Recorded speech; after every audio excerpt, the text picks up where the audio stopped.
Right. We're going to get started here. Thanks everybody for joining. We've got a great conversation today lined up with Brian Shield. As mentioned by Karen in the chat, feel free to put any questions you might have in the Q&A. If you're not familiar with Zoom, you'll see a little box in the highlight, usually at the bottom, that says Q&A. Answer any or ask any questions there that you'd like. We'll try to answer some of them live. If we can't get to them live, we'll always answer them post the broadcast, and we can follow up with you then. So with that, I want to introduce and thank Brian Shield for being here. Brian, could you give us a little background on you, your role at the Red Sox, and what you're up to these last few weeks? Yeah, thanks, John. And hi, everyone. Yeah, so it's like all of you, it's been a busy time. I'm responsible for technology for the Red Sox. I've been with the organization now for 7 seasons, as we say. And so I'm originally from the area. I moved away for about 20 years. Spent a lot of that time with the Weather Channel leading technology down there for about 13, 14 years. And I returned back some 7 years ago. So, you know, for us, like many of you, it's been a kind of whirlwind time that we'll talk a little bit about today. I think most of our conversation is probably going to be more about the going forward aspects of it. But like all you know, we're obviously kind of waiting for baseball to get started, but that doesn't mean that there's not a tremendous amount of activity kind of going on. And we'll share sort of our learnings from that hopefully benefit you as well. And we can talk about we're realizing some potential best practices during this process. Yeah, thanks, Brian. Yeah, so the goal of this is to have a conversation today, you know, walk through kind of, you know, where the Red Sox are at, but also Brian's really connected into the IT and tech community, sits on some of the different advisory boards and sits on different CIO forums. So he has a lot of insights, not only just of the Red Sox, but also what's kind of going on in the IT industry. And I'm John White. I'm the Chief Innovation Officer at Expedient. I spend the majority of my days working on product strategy initiatives with our vendor partners, sitting on advisory boards, working and interacting with analysts, and then working with our clients to design custom solutions. But as Brian said, it's been a really, you know, busy time for a lot of people. I've also really been busy, and I wanted to, you know, announce something to you, Brian, because I don't think you even know it yet. But as of last night, I actually signed a contract as the center fielder of the Red Sox on MLB The Show on my PlayStation. So, Nice. you know, I'm not sure if I work for you or you work for me right now, because I'm the talent. I'm the on-field talent right now. Terrific. Well, we look forward to seeing how you perform this year. Yeah, I'm doing pretty good. You know, I did pretty good in the double A's and the triple A's. We'll see how the majors goes. It's definitely a little bit of a different world for me. But, you know, really this has been a pretty interesting time. And, you know, I think a lot of us were obviously caught off guard with this. And, you know, there was probably a major shift in everybody's world and everybody's mind. And I think some people were, you know, pretty prepared for this. Some people obviously weren't prepared for this. This is a slide that Brian sent me from a conversation he had, I guess, with a Gartner analyst that I thought was pretty cool to kind of set some of the timeline for our conversation today. So, you know, I have some questions for Brian, and I'm sure Brian might have some questions for me. But, you know, one of the things I wanted to talk about first on this is, you know, give me kind of some of your insights on, you know, your before part. So before the dotted line, so your preparedness, you know, what that activity looked like. How did you guys feel you guys handled the challenge that we had here when we all had to kind of postpone life and start working from different places? Yeah, it's a great question. This slide, by the way, as John indicated, Gartner had sent it to me at one of their conversations, and I use it quite a bit internally, really kind of help really for education, because I do feel like during this period, you know, education is one of the opportunities that we have to really kind of make a difference internally with our culture. You know, I think oftentimes we as technologists can kind of get lost in our work and you know, and be so focused on getting the work done that we don't always stop to think about sort of like, is everybody understanding, you know, the plan and how where different phases fit into it. For us, you know, this outbreak was you know, interesting timing wise, if you will, because I hadn't opened, you know, for opening day officially yet. We were kind of right in the midst of spring training. And so in some level, it obviously could have been much worse in some respects. I think from a preparedness perspective, we were pretty well prepared, probably like a lot of you. I think, and we'll talk about this more, but I think the area that we probably were not as prepared about is probably fully understanding sort of the implications on our supply chain in some respects.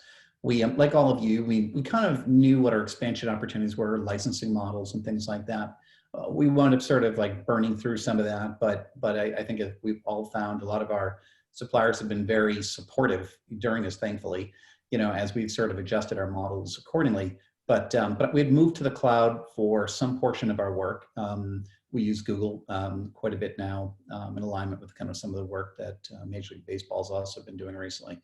And so we were kind of on that journey. And so I think this kind of worked, so things within the organization, I think probably like many of you, the first 2+ weeks were a lot of scrambling, a lot of ensuring that our organization was in a good place. But I would give us sort of a B, in terms of kind of where we were from maybe even a B+ preparedness perspective. I mean, certainly, I think the one thing that I don't think gets enough, credit and talking points is just, as technologists, I think if people realize just the average person, I think, goes through life now, they wake up, they get on Zoom or something else, they conduct a fairly, hopefully productive day and as best they can.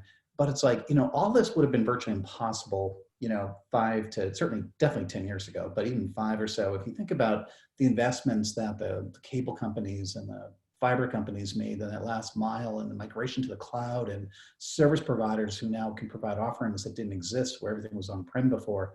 I mean, all these things contributed to make this, I don't want to say seamless because it's certainly not seamless, but at least sort of a feasible kind of migration.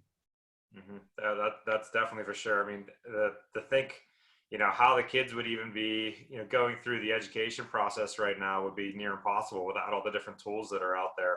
And it's been funny to kind of watch the different stocks and the different, tech companies that are out there that all of a sudden we're sitting there kind of doing well, and then all of a sudden booming, like Zoom that we're on today. I mean, Zoom is the next generation of connecting our lives. I mean, you looked at social media and you thought about that in the early 2000s. Now it's all about these type of communication tools that we have today, and married with all the infrastructure investments we've made over the years, we're kind of making do, which is kind of surprising, to tell you the truth.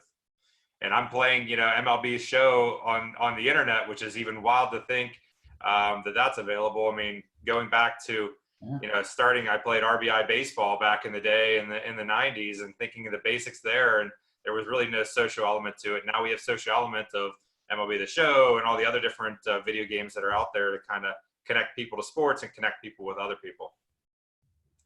So let's fast forward this slide a little bit here, saying, okay, so we're inside of this line right now. What's kind of been your focus? And let me just kind of blow this out the rest of the way. And what kind of response have you kind of seen from post outbreak into kind of where you're at right now? Yeah, so on this slide, I mean, I think we all kind of went through many of these early stage tasks, from eliminating to renegotiating, rationalizing, cutting costs, revisiting some of our expenditures, et cetera. I think, once you kind of get past all these, I mean, my hope is that, if you're a technologist, listen to this conversation, that that your stock is hopefully pretty high in your organization. You've kind of been able to sort of prove that these technology investments have allowed you to sort of keep the company up and running, to be able to operate in sort of this kind of, hopefully, well, I'll say new normal, if you will, and that you're finding opportunities to continue to sort of broaden sort of the value proposition that IT can bring. And like one of those is communications, because I think the Red Sox are an organization that, I think we do a fair job communicating, but it's interesting for an organization of some only 500 or so full-time people that can grow to as many as 2,000 during the season.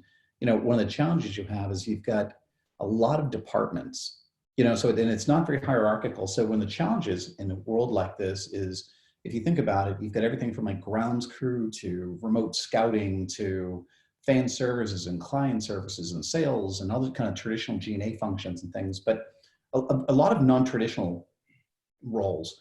And so for us, having sort of a corporate portal has really taken on a lot of greater priority for us. Looking for ways that we can push where people can pull information when they need it versus us bombarding them with emails, in an already probably overflowing email stack. So we've leveraged our corporate portal we call Home Plate, quite a bit during this process, and I think we've added everything from work from home guidelines to survival guides to educational to informative and fun kind of things, sometimes for kids, to we encourage people to tell us a little bit about sort of like their favorite baseball moments and things like that. So it's kind of an interesting time where I think as leaders in technology, we have an opportunity to, I think, play a more critical role in a company, and more importantly, in some respects, develop sort of a tightness in our own the relationships that we have within our own departments, but also with our peers. It's sometimes seeing kids come into these Zoom calls and things. At first maybe people feel a little taken back and whatnot, but it's I feel like we're beginning to understand our colleagues better than we ever have before. So my hope is really that we can sort of balance, we can take lessons from all this and reflect forward and hopefully sort of, in doing so kind of run a better business. That's a really good point. I mean, it's funny seeing, your colleagues and even the people you're interacting with, what their houses look like, from the view you get from the video screen. We do Friday calls with all the team, and we have, there's kids on it, dogs on there, and then we'll do backgrounds to kind of show people's favorite music venues or movies and everything. And it's a different, unique way to kind of, interact with people.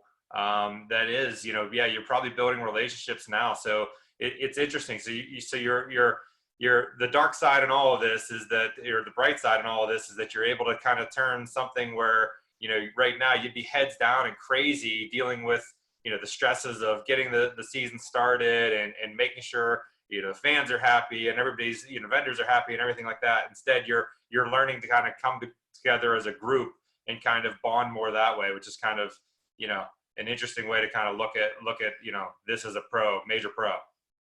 Yeah, and I think it's the preparedness part, right? It's sort of like now that we're sort of through the chaos, hopefully, this activity thing on their y-axis here, I was telling John earlier, if you think of that as sort of the pace of your activity is obviously spiked during those early few weeks, I keep hoping that curve is going to kind of diminish the second one, but based on my schedule, it doesn't feel quite as flattened. So anyways, I'm gearing up toward that. But I think, and the last thing is without doing sort of a really detailed postmortem, I think there's some opportunity here to reflect on the question that John posed, which is, how prepared were you? What did you learn in those first few weeks, and how do you apply those lessons going forward? And it's more important than ever before too, not just given the state that we're in and sort of the uncertainty of our respective business models. But also it's like we probably are all going to be asked to kind of do more with less, right? I mean, budgets are going to be under constraint. I mean, certainly in our industry, and as a result of that, like, where do you make those investments? I mean, in some levels, it's certainly not business as usual, and so the question is going to become, what's going to change? What makes the most sense for your future business, and how do we kind of leverage kind of some of these learnings so that we can kind of be aligned for success? So were there any elements of the business that you kind of always cringed at, from the IT side, that it was either hard to support or not optimal, that you've been able to kind of, make a change on now, or you kind of have your eyes set on it? It's like, oh, that's going to be the first thing I cut, or kind of, morph into something that I've been always planning for something better. Yeah, I mean, a couple of quick ones for us, I think, is we definitely have been focused. Different groups have different levels of busyness, if you will, right now, right? I mean, even within your own respective teams. And one of the areas that we're pretty focused on is sort of retiring some of our legacy, and so this legacy debt that we've been carrying, that every organization carries on some level, we now have a much greater focus on it. It's a big distraction for a lot of our people, whether they're development folks or development or DevOps kinds of folks. It's unfortunately sort of a drag. And I think when you have, now that I attend some of these meetings, I didn't always attend as regularly. I feel almost like I've learned so much more about at a detail level. So if this were an iceberg, I may have had sort of awareness at like maybe beyond 10%, but maybe 30%. In some cases now, I feel like I have like 80%. And with that, I think it's giving me awareness to things I wasn't as aware of. And I hope, everyone else here on the call is kind of feeling the same way, both good and bad, by the way. Sometimes that awareness comes with a pit in your stomach.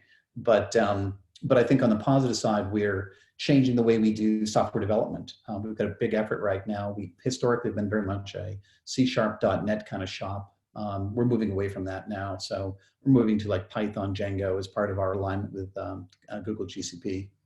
And so that's going on now. So training is a big deal, right? So we've got a lot of our people now training up with a huge emphasis with some alignment with consultants and mentors, so that my hope is as we kind of roll out of this, we've got a stack that's more nimble, allows us to kind of do more than we were able to do before, be able to find better resources, broader resources, access to resources, I think is kind of important.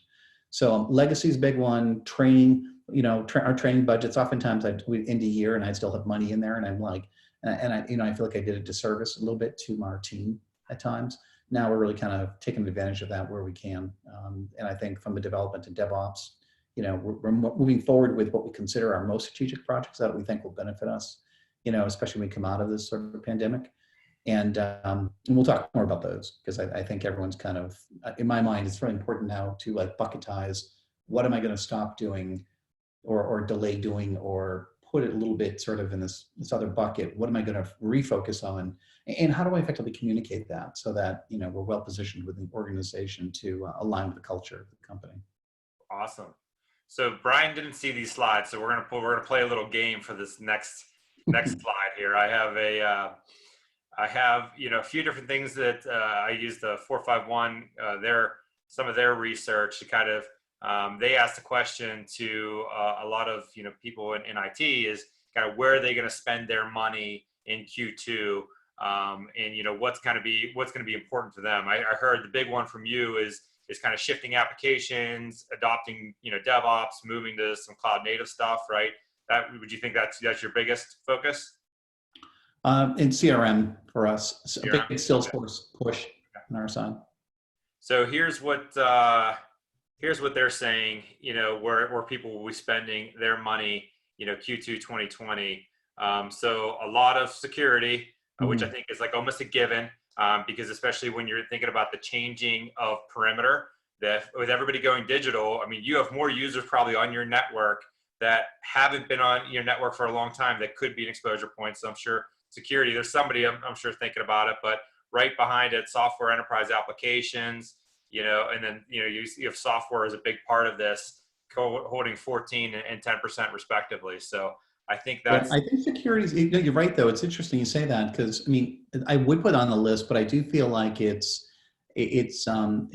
almost becoming a little bit like sometimes, we take advantage of our, of operations. You take it for granted, right? What it takes to kind of run a really top, highly talented operational environment.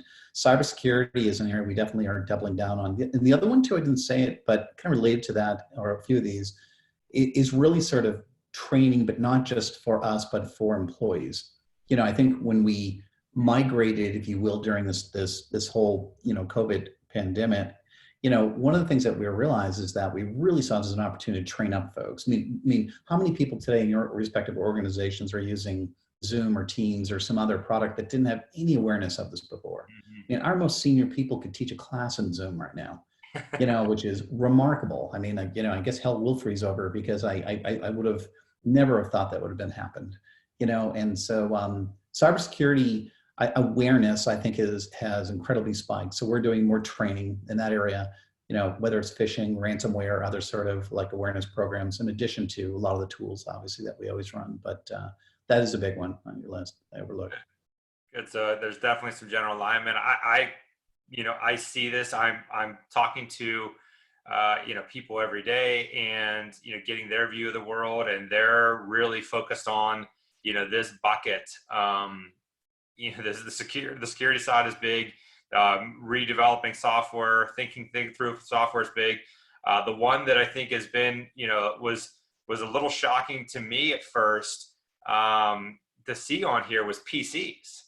Yeah. But what I was reading, is that there's been supply chain breakdowns for some of the major PC vendors because everybody all of a sudden needed a laptop. There were still a lot of people working with desktops or still working with older PCs that couldn't run the Zoom software even. So it was something where, yeah, there was a big influx of, oh man, we really need to make sure that our people are equipped with the necessary tools they have to do their job, because it definitely shifted when you start moving everything to home. I was glad I had a big monitor set up and everything at home, or else it'd have been a long few weeks for me for sure. Absolutely. All right. So let's see if we got any questions here. Steven, yes, I think 25 cents for my card would do pretty good. I'll sell you 100 of them and we could probably make a deal there. But feel free, everybody, if you have something you want to ask either of us or your point you want to make sure you throw it in the Q&A here. I saw, John, you're being compared to Jackie Bradley, so that's interesting. I'll take it. I think we got to see how this season goes, but hopefully I can sign a long-term contract and be a Red Sox for a while. I hope you guys don't trade me to the Yankees though, or something like that. That's my only fear. All right. We'll to see. So let's talk a little bit about this recovery aspect. So we talked a little bit about kind of where spending is kind of shifting inside of Q2. The recovery element of it is definitely going to be weeks post to this kind of where we're at now.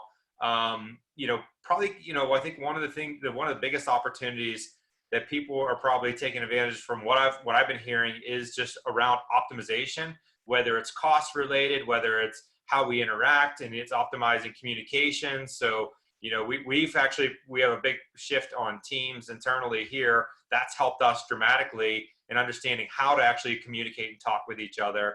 But then this digital business optimization, I think, is really interesting, especially when you think about baseball, because there's probably a lot of baseball that's still analog. I think there were some stadiums even a few years ago. I know I live in Pittsburgh. Heinz Field here, the football stadium, I think up until about 6 years ago was cash only. And I think there was a few stadiums and ballparks out there that were cash only. You still had tickets at Fenway, right? So there's this digital kind of this forced optimization of going analog to digital, but then also all the stuff that's already digital and how to make that better. What are some of the initiatives and things that you're thinking about or working on? Yeah, I mean, I think relative to the ballpark and how we kind of work with fans in this sort of this new world. I mean, clearly, I think sports in general, are going to go through sort of a bit of a crawl, walk, run, model of getting back to kind of what we might have expected as being normal in the past. And so we're spending a lot of time, obviously, thinking through these things. I think it's fair to say cashless is a really important one. I mean, obviously, it goes without saying. I mean, there's some organizations out there, franchises like I've been speaking a fair amount with the folks from the Mercedes-Benz Stadium, Arthur Blank Foundation Group, and they those folks do a great job. I think I saw where last year 1% of their transactions, I believe, if I get that right, were cash. Which is like amazing, and at Fenway, one of the things, I think Fenway is a little bit challenged in some ways, and there's certainly opportunities like all clubs that means obviously a smaller stadium than most. So, understanding sort of congregation areas and things like that will be a bit of a challenge. I think that there's big opportunity. I think you'll find, like almost all sports franchises, kind of moving to a fully, ticketless kind of mindset, I think is going to be the new normal. In many respects, I think we have, few choices, in order for us to be able to kind of be sensitive to fans and especially, as a follow-up to this sort of the whole COVID situation, or even during the COVID situation.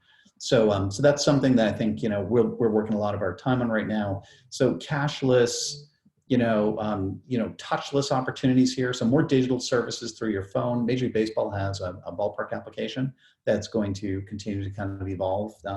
So that you'll have a lot of consistency across all the different clubs, not just digital ticketing. The challenge sometimes is, if you look at an organization like ours, I mean, Fenway Park is in my mind, someone who's been to almost all of them, like the best ballpark in baseball. And it's a wonderful, nostalgic feeling when you're there.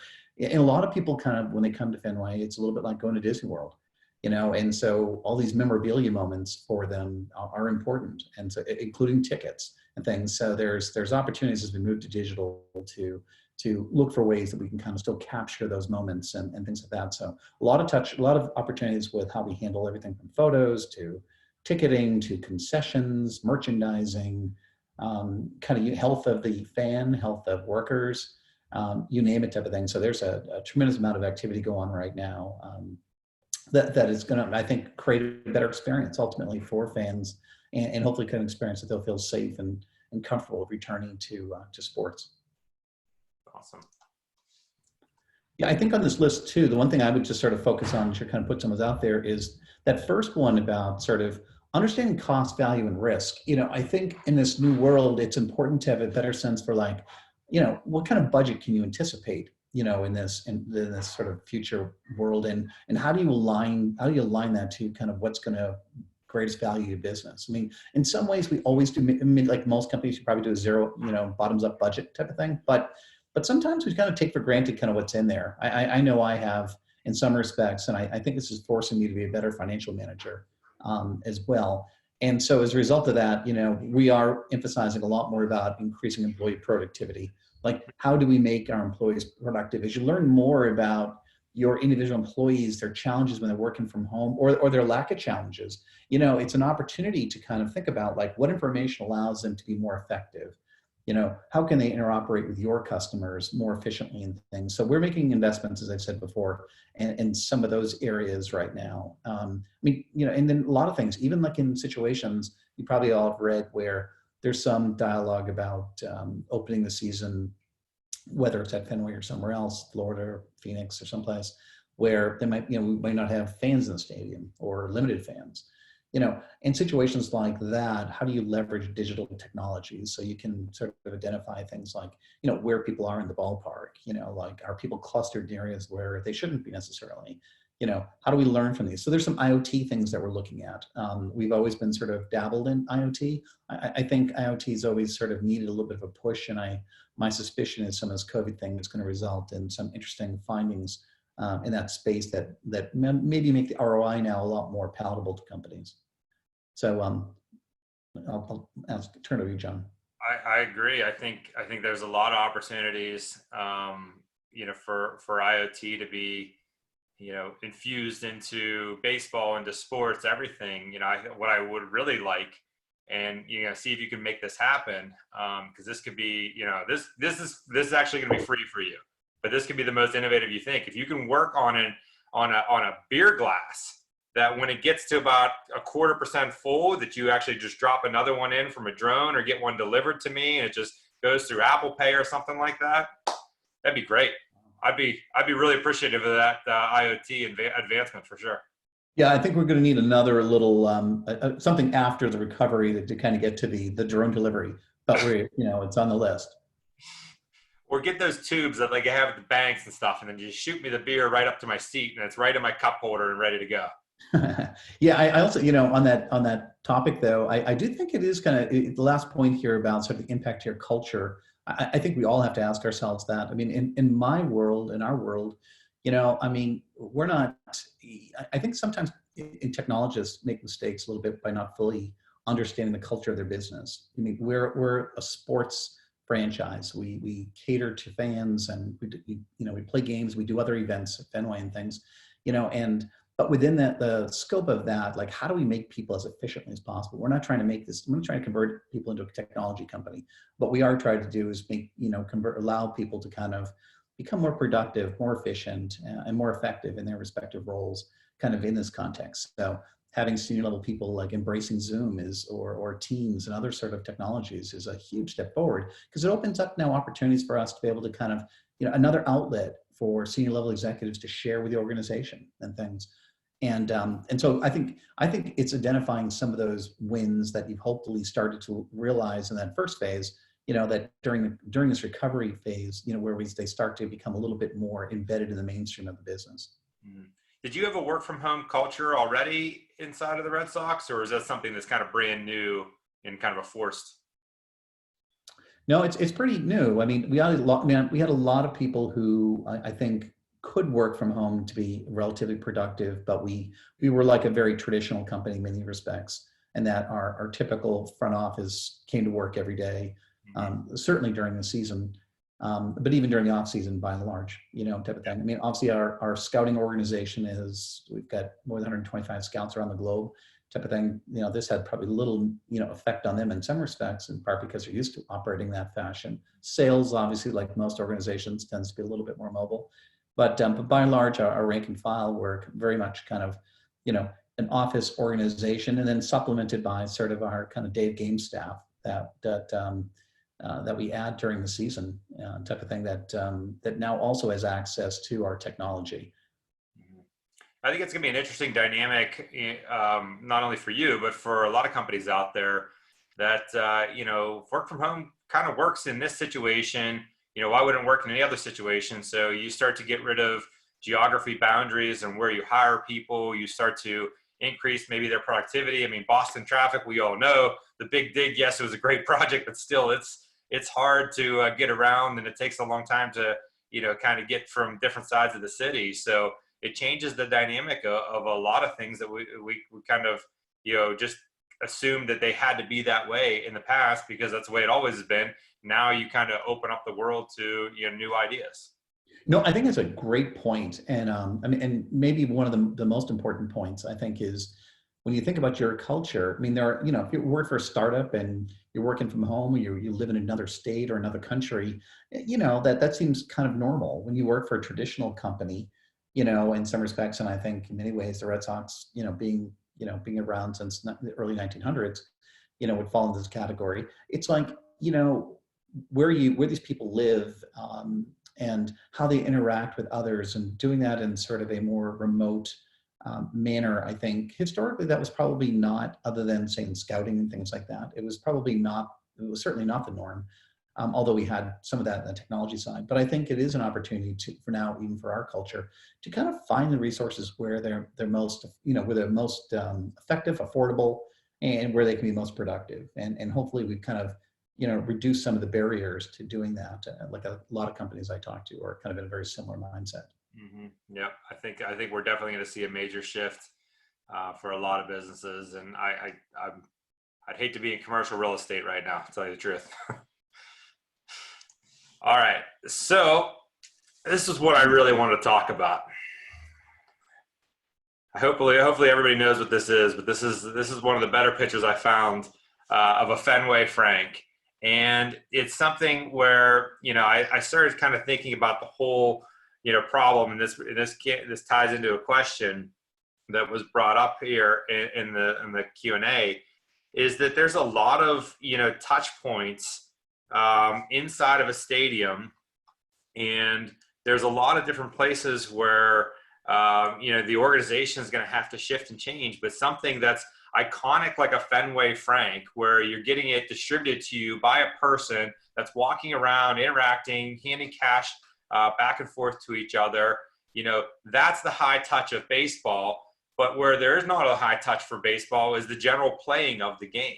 And so kind of what are your thoughts on, the whole fan, should the fans be in the stadium? Are the fans going to be an element of the game? Will the fans be able to be protected?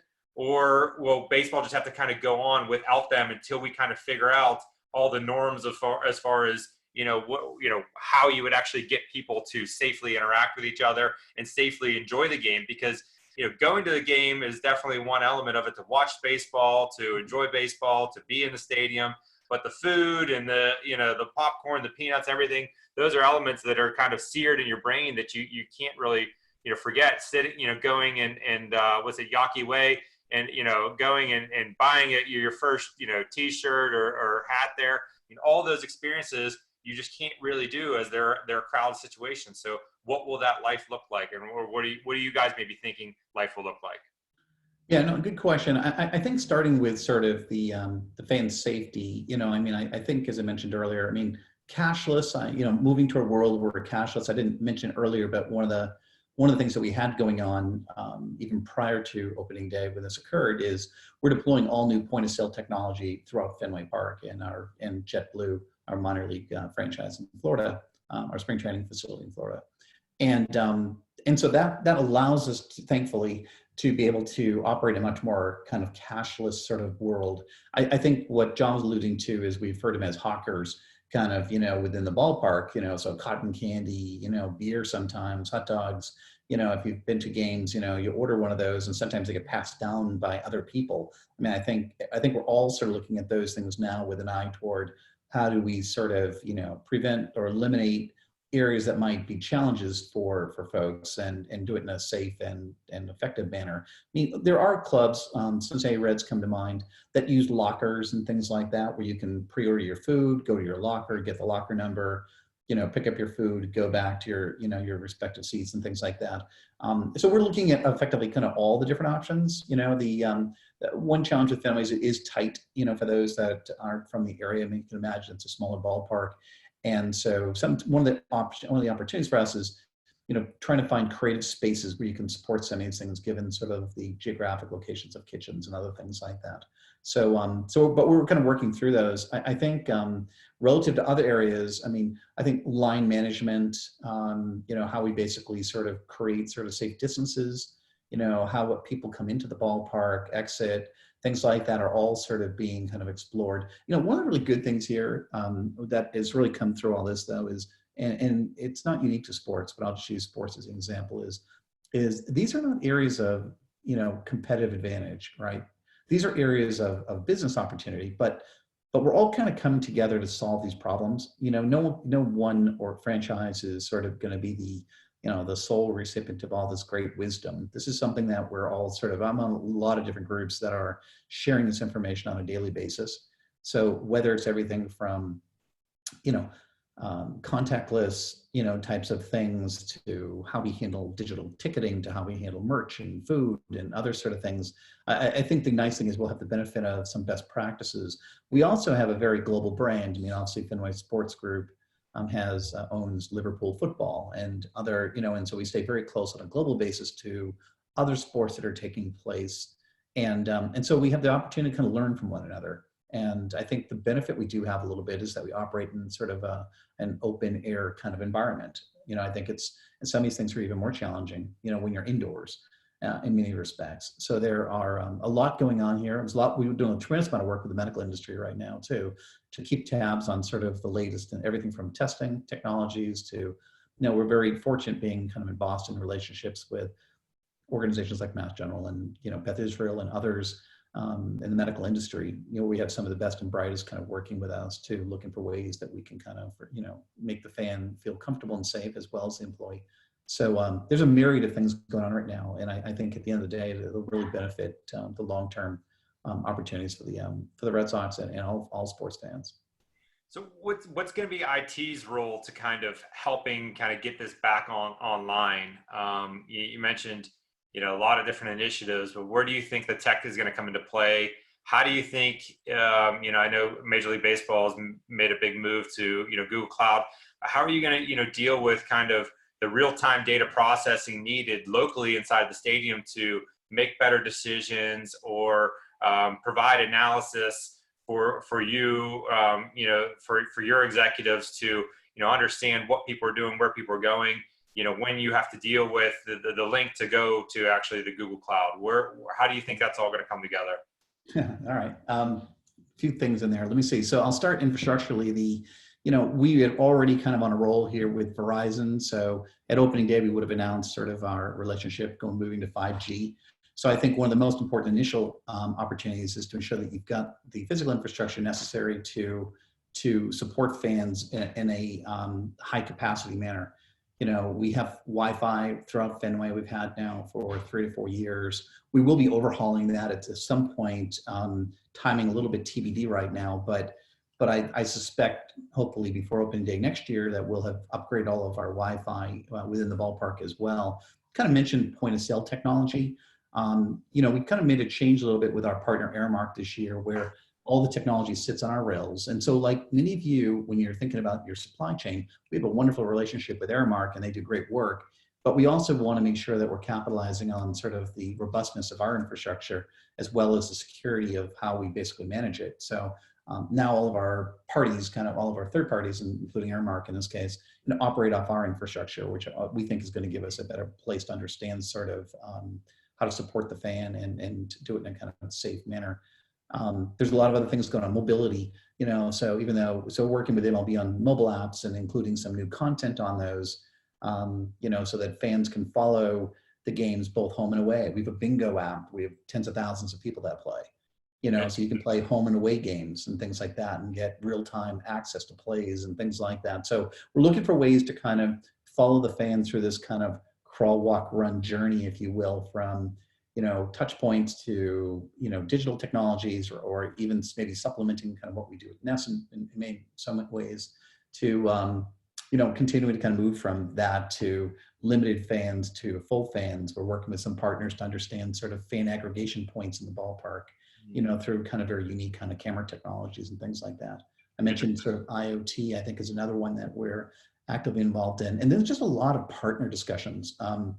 How do we, we talked about sort of some of the examples that Cincinnati has with, lockers and things like that, but you can imagine there's an awful lot of those kinds of capabilities between merchandise and food and ticketing and turnstiles and you name it. So there's a digital component to really all of those that, and I don't have the slide, I should have shared this with you, but if you think of our ecosystem, kind of like your own, we're trying to basically build and this is where Google comes into play. We're really using Google as the integration components of all these different things so that more than ever before, we really want to have that single view of a fan. And so that we can sort of ensure that we're sharing as much information as we can with you so that the fan knows, what gate should I, arrive to. I mean, a lot of people, as I mentioned before, come to games like Fenway, but other stadiums too, where they come in frequently. And Fenway is, if you haven't been there before, it can be really confusing. Whoever made a decision to put gate A next to gate D really didn't do so much of a little bit of a disservice there. But, and so it's like, when do you arrive at a game? Where do you park? So we work with a lot of parking providers so that you can register, days or weeks in advance, your parking spots and things. Those are most convenient to you, and things like that. So everything is really going to be geared very much toward, I think, the fan journey.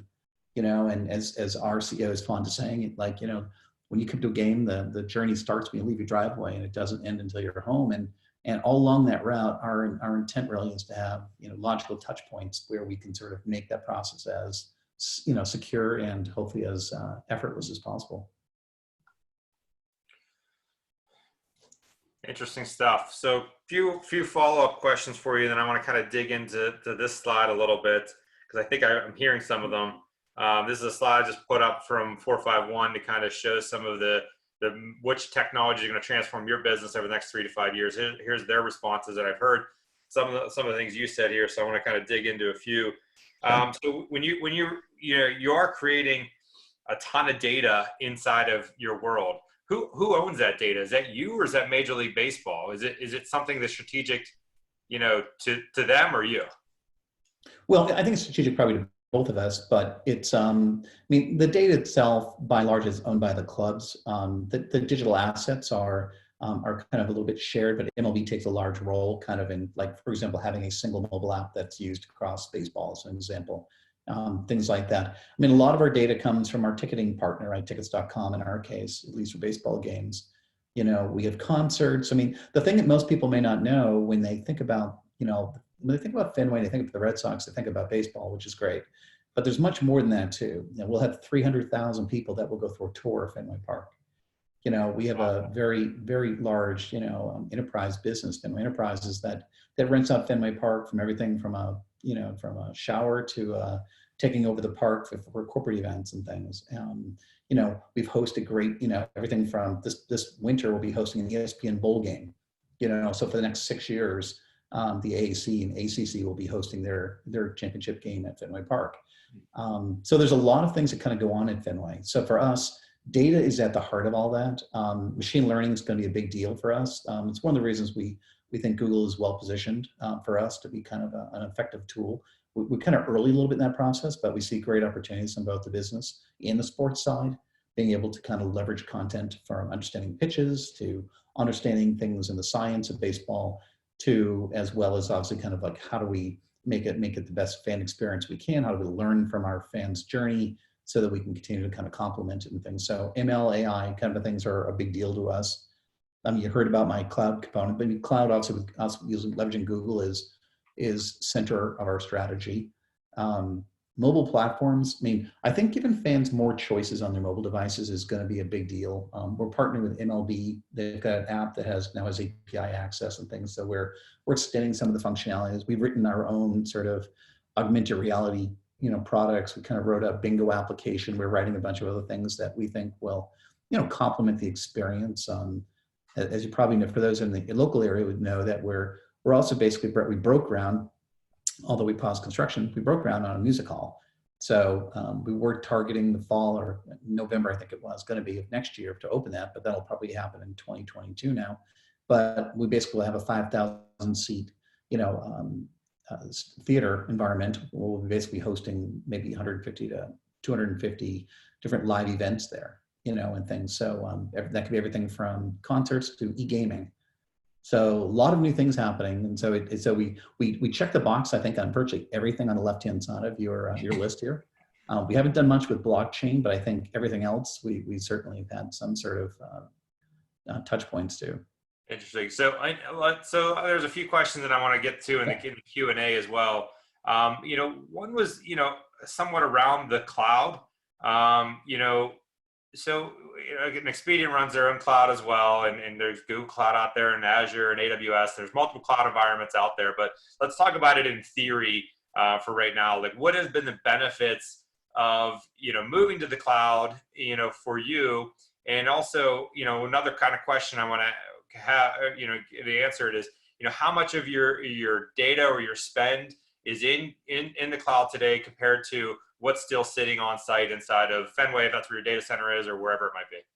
Sure. So we're very much a hybrid, and we've enjoyed a long-standing relationship with Dell EMC, and we continue to do so. And we have a significant portion of our storage environment, I'd say sort of on-prem. It's not physically on-prem. We leverage a co-location provider nearby, but all of our video assets are effectively sort of stored locally. A lot of our, key baseball technologies and things like that are all stored locally, as are a lot of our sort of office products still, and some of our other applications. The cloud component for us is very focused right now around sort of a couple different areas. One, sort of machine learning, and the separately, and will be more in that regard. And I think separately also about sort of understanding this sort of single view of the fan. You can imagine there's a lot of touch points that come into play. And part of our migration, if you will, to the cloud was really kind of in alignment with Major League Baseball. I mean, as Major League Baseball sort of, moved to GCP, for us, it created an opportunity and an efficiency. That their data, we get data every night. Every ball club gets data every night from every other, from Major League Baseball that covers every single game. Pulling that data locally all the time, then moving it back to the cloud for other purposes and stuff is sort of a tedious process in certain cases. So for us, because much of our information is kind of already resides in BigQuery and GCP, it was an opportunity for us to cut down cycle times, and create more of a near real-time kind of experience for analytics. And so that's kind of what drove some of that. It simplifies some element of our audience outreach, as well as sort of analytics in that regard as well, which is a big part of our business, and will become a more important part of our business in the future, so that we can make sure that we understand fans, especially during this very kind of unusual time. So those were some of the principal drivers: analytics, machine learning, single view of the fan, alignment with MLB, and also kind of alignment with our CRM environment, being Salesforce, which is obviously already in the cloud. So those were some of the decision-making processes we did. Interesting. So it seems like you still have a pretty significant environment that's yours. It's on, your site. How do you deal with the data management, data governance? Because I'm sure you don't want to intermingle, scouting reports and that kind of data with anybody else in the MLB. I mean, that's kind of your secret sauce, right? On who you're looking at, who you're trying to develop. So what do you use for security protection? Is that something you guys do internally? Is that at the partners? How are you then handling security across not only your local but inside of GCP as well? Yeah, so we leverage, dual authentication in certain cases. Okta is effectively a standard for us in terms of how we access a lot of our data. We don't information that you're describing, like things like scouting, which is really kind of our is a very important corporate assets. Excuse me. Sorry, I have to sneeze here in a moment, but it is a that information we do maintain locally. We do a lot of our baseball analytics locally still. Really, and so we feel as of now we found a really good dual relationship between cloud and off cloud type of thing. We're not one of those kind of companies that's hell bent on everything moving to the cloud type of thing. We sort of see it as moving where it makes sense strategically, and where it makes sense in certain cases cost effectively.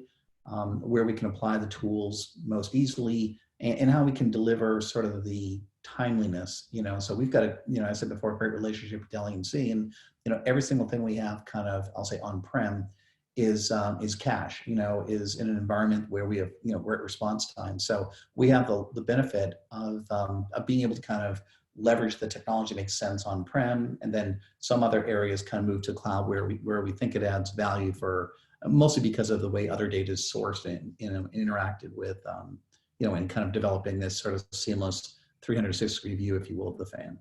Yeah, that's a great way to definitely look at it. I think a lot of people right now are confused still a little bit. They think that they need to take all of their workloads and move them into the cloud, and they realize then when they do that they're not getting the best efficiency, or maybe that cloud isn't really the right one for them, or right one for their business. And so then they run into all kinds of consternation and what should we do next? And it seems like it's quite the mess. So creating that hybrid approach, I think figuring out the tooling that kind of runs across multiple data silos, whether they're cloud, on site, whatever, is going to kind of be the key and strategic for the future. How do you as the Red Sox kind of make those tech business decisions with all just the different options out there in the marketplace? I mean, it sound like you do a lot through your partners, so I'm sure you get recommendations that way, but like what's your guys' decision process? How do you get things done? Yeah, good question. Baseball, and I'll say the back office of a baseball team, or the front office as we call it, oftentimes operate pretty discreetly from one another. So we'll leverage certain things, we leverage resources in other areas, but the technology decisions are somewhat bifurcated a little bit. I mean, most of our baseball is done on-prem for a number of reasons. One, performance, as well as sort of security and other types of considerations. Not that some portions of those aren't also done in the cloud, they are. And that decision-making process is sort of a thoughtful one, in terms of what goes where, which tools we use. As I mentioned, we use both a little bit of AWS plus Google, although the bulk of our traditional business of baseball, our front office, if you will, and how we basically interoperate with fans and things like that, is definitely kind of more cloud focused right now because of our partnership. It's really kind of, and I think that's what a lot of people underestimate sometimes is, you have to kind of be very keenly aware. We talked before about sort of understanding your supply chain. It's like, where's your data coming from? I mean, if everything's coming from the cloud, or a large portion is coming from the cloud, and you're spending all your cycles moving data locally, it's not the most efficient model, and so we've written, hundreds and hundreds of ETL processes and things like that. So we're really trying to simplify. Some of this is around simplification. It's also around understanding. So we're spending a fair amount of our time really trying with key partners, really looking at sort of understanding sort of how data moves around our organization at a very, very granular level. How does data come in? When does it come in? Where's it stored? How do we stage it? How do we transform it? How do we align it, for success? How do we denormalize it in certain cases so that maybe users who aren't as sophisticated, can leverage other tools against it, Tableau reporting, basic analytics, et cetera, type of thing. How does our DevOps teams kind of work with it? So I don't have a good answer for it because I think it's kind of a complex one, but it's like understanding, I think, all those variables, understanding sort of your source content, your ultimate destination, and how your data is going to be consumed. really kind of is what fundamentally kind of speaks to kind of where it best resides. And then I think some portion of that's because we have the benefit of having such a great on-prem solution as well as sort of a cloud environment. It's, I think we're moving in some element of crawl, walk, run in some areas and some probably a full sprint. Mm-hmm. Yeah, you mentioned where the data source is. So, and maybe kind of think of something you mentioned earlier. You said you're going to redo Wi-Fi. You have a partnership with Verizon 5G. Are you going to move to a privatized 5G setup instead of in drop Wi-Fi for this next iteration, or is it too far, out still? Yeah, I think it's too far out. It'll definitely be a hybrid. I mean, I think, as the technologies, as the cellular, like partners kind of work with Wi-Fi, there's ways of shifting some of that data as well. So some of the data access can come over Wi-Fi versus sort of using up sort of, necessary sort of DAS, content, cellular content for fans. So our hope is really to provide the best of both, so that our Wi-Fi can enable a super rich digital experience, within the venue, and our cellular partners, particularly Verizon, but AT&T and T-Mobile and, whatnot, they, where they supplement, and I don't mean that negatively. I'm super excited about what 5G can enable, really from an application perspective too. We look at these as great opportunities for building richer products that we can make available to both, fans and to partners and things like that. So I think the experience within stadiums is going to continue to evolve and be a very rich one for many years to come, and hopefully give us tools that keep everyone safe and address some of the challenges that we'll find kind of, especially over the next few years as we kind of work through some of these issues with COVID-19. Yeah, it'd be interesting to kind of just see, see how that all develops. 5G is being blamed for things, and it's also being viewed as a major opportunity. And it's something I've been reading and watching and trending is this privatized 5G to kind of replace Wi-Fi. So it'll be interesting now to see, where the vendors kind of take it and go with it. Like you said, with the increased bandwidth you now have via 5G and lack of latency, that kind of stuff, it could be start to, definitely be intermingled between the two. So make sure you have balance or redundancy inside of your environment, inside of your stadium, to make sure you're always connected. Well, and also the challenge a little bit with 5G on some level is that it's not always vendor neutral, so versus Wi-Fi, which is, right? So, you start to run into issues where, you have to kind of make sure you've got sort of a broad relationship with your, carriers so that everybody doesn't feel like they're disadvantaged. Yeah, you'll have everybody with a tower now inside of your stadium. No challenges. I'm sure. Well, so let's get another question here from the base here. How is your organization implemented an agile culture? This person says, I'm an Indians fan and wondering, will we be able to see any games this summer? let's get into the agile first. How do you guys use agile? What's kind of your culture? How do you guys how do you handle your project management inside of the Red Sox? Yeah, it's a good question. I think it varies. We're not sort of, my background from the Weather Channel, we were very agile environment, especially with all of our digital, mobile, web, weather.com, et cetera, kind of platforms. Here, I think we're evolving to that. I mentioned sort of the migration to GCP and, Django and Python and tools like that. I think that'll better position us. I think our environment before was, I don't know if I call it waterfall. It wasn't waterfall, but it wasn't as agile as I would like it to be. Let's just say that much. We're now doing, literally, we're doing much more aggressive. Even like with this transition taking place now, it's only been weeks in some respects. We have much more aggressive focus on sort of code reviews and ensuring that developers are getting up to speed quickly and have the tools they need to be effective, and partnering with consultants where they can. So we are moving very much toward a more traditional, I'll say, sort of agile kind of model. On the baseball side, I would say it's generally agile, although that's kind of evolving too. I think baseball, in some respects, in sports, probably a better way of saying it, historically has lagged some of its business counterparts, as it pertains to relatively sophisticated software development work. I think that's changing. It is in many places, and for the person who asked that question, they should be comforted in knowing that Neil Weiss is the CIO for the Indians, and he's one of the best there is. So the Indians will be well positioned to leverage many of the same technologies as well. That's awesome. So I think I can't believe it. We're at the top of the hour already. That hour flew by. I could I could probably ask you a million questions, but I kind of want to just start to wrap it up with a few questions. But I kind of want to leave it with this. Have you watched any Korean baseball? I have. It's interesting. It is. The bat flip is amazing. I'm out. I'm in my backyard all the time with that technique. I said, since I'm a technologist, I'm going to work on the keyboard flip though. So every time I leave a room, I'm just going to throw a keyboard up, and that's that. Yeah, I'll do like a simulated bat flip, GIF or something on my screen. I think. Nice. No, I like it too. I mean, I like, baseball, I think historically has really, has always sort of valued the nostalgic aspects of sports and things, but probably more so than maybe any other of the primary sports. But it's changing as well. And I think, there's a lot of testing going on in the minor leagues with everything from like pitch calling and automated pitch calling to, probably lightening a little bit of sort of some of the historical things that kind of differentiated baseball. I mean, I kind of like the bat flip. I kind of like it when tennis players actually voice their opposition to something.